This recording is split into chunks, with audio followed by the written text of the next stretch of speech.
So moving on from skull fractures, we're going to move now into bony fractures.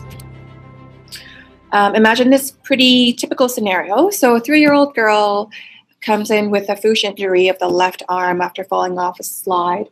But you're working in a remote setting where the closest facility with an x-ray machine is 2 hours away. And so you try to decide, is this someone that I need to send out, or is this a buccal fracture?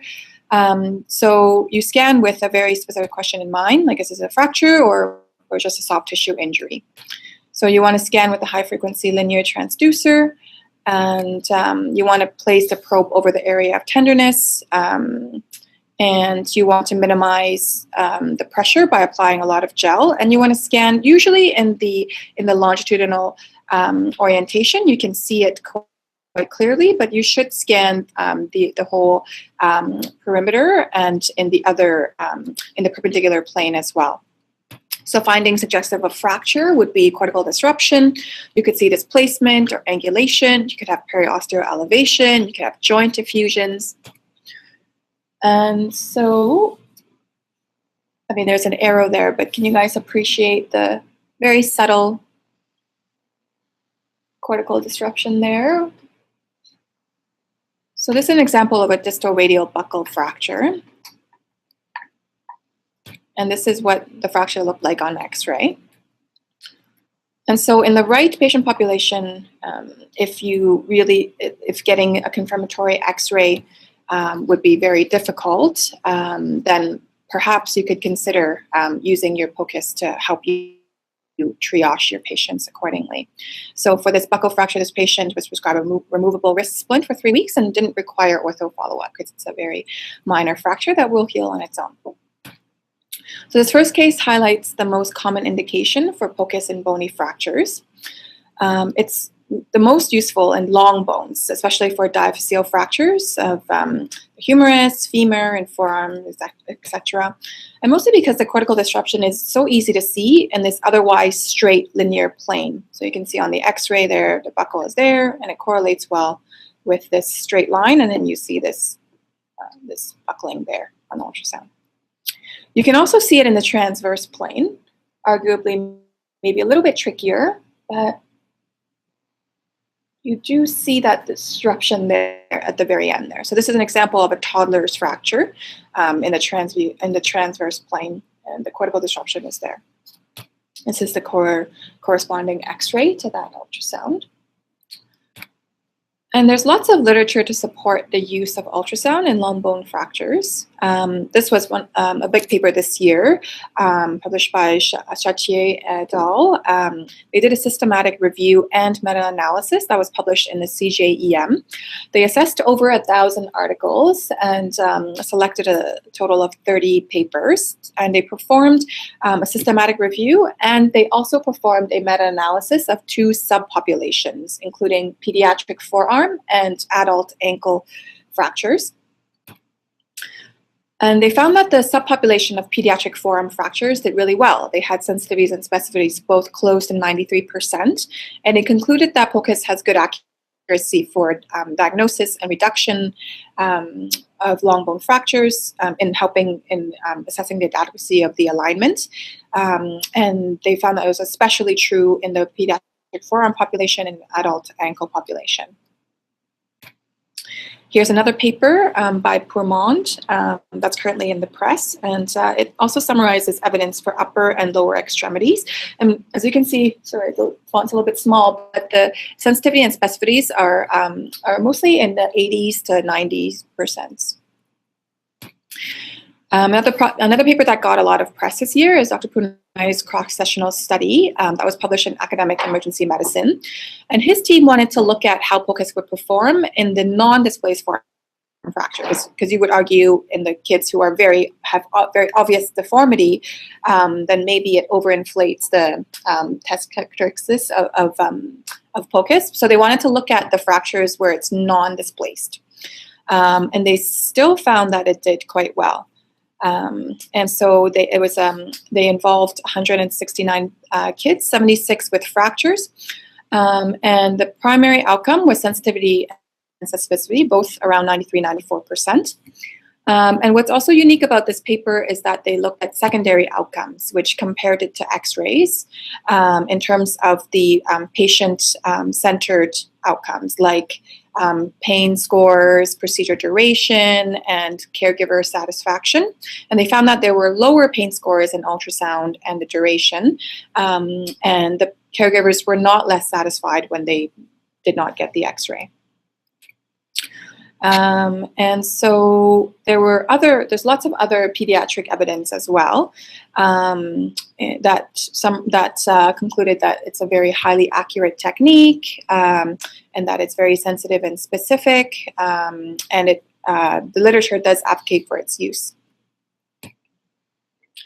So next indication in bones is in elbow fractures. So the direct sonographic identification of cortical defects in the elbow joint may be very tricky because there's all these variations in ossification centers, there's all these curved contours at the end of these long bones around the elbow. And so what you're looking for is indirect signs, which are elevated posterior fat pads and or the presence of lipohemarthrosis. And the technique is quite straightforward. You're going to use a linear probe, and you're going to look in both long and short axes. And in theory, this is what you're looking for. So as you can see in the normal elbow on the left lower corner, there's the fat pad sits flat, whereas in the picture in the right lower side, the posterior fat pad is elevated and it's pushed up by the lipohemarthrosis. And you can identify the lipohemarthrosis by that heterogeneous echo texture within that olecranon fossa there. And this is a normal scan in real time. So you can appreciate the flat posterior fat pad compared to the abnormal elbow. How would you guys describe that?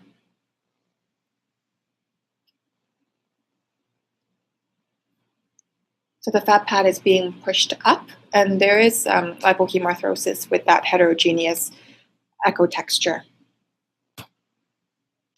And so in terms of its test characteristics, it also does show pretty good evidence. So in this paper by Rubiner et al., they performed a prospective study of 130 children, comparing it to x-rays. And they found that although the specificity was only 70%, the sensitivity is quite high at 98%. However, there is a catch there in that medial epicondyle fractures may be extra-articular. So you may not get an associated elbow joint effusion with it. So even though it's very sensitive, the fat pad in secondary signs is very sensitive, you can't say for sure there's no medial epicondyle fracture. So if there is tenderness over that area around the medial epicondyle, you should probably get further imaging, even if there's no elevated fat pad on your ultrasound. So to summarize some pearls for the elbow, it's really hard to directly visualize the cortical defect in the elbow joint because of all the different ossification centers that ossify at different ages. And there's also all these curved contours. So you want to look for the secondary signs. So another indication in the bone is this concept of using ultrasound to guide your fracture reduction and to determine whether your reduction is adequate or not. And this technique is a static rather than dynamic technique, which means that you're not really doing it in real time. You're doing a scan before, and then you do your thing, you do your reduction, and then you scan afterwards. And then the advantage is that when you scan afterwards, before you splint, you can decide whether the reduction was adequate or not, so that you can keep on manipulating until you're satisfied with the reduction, and then you do the splint, and then you do the post-reduction x-ray so that you can minimize the need for repeated sedation and repeated splinting and resplinting. And perhaps it could be a surrogate for bedside fluoroscopy. And visually, it also seems quite straightforward. So on the left there, you have the fracture pre-reduction, then you do your thing, you reduce, and then afterwards, you can take a look at your post-reduction ultrasound and decide whether you're satisfied with the reduction or not. And there's quite a bit of evidence advocating for its use as well. There's papers that say it leads to a significant increase in certainty in regards to your adequacy of reduction compared to just clinical assessment alone. They mentioned that it reduced the need for repeat reduction compared to the blind technique. They find that there's similar success rates when they compare ultrasound with fluoroscopy and X-ray as well. But this study by Dr. Dabrowski provides a bit of word of caution when using this technique. So they did a cross-sectional study where they defined a positive result as inadequately reduced fracture on fluoroscopy.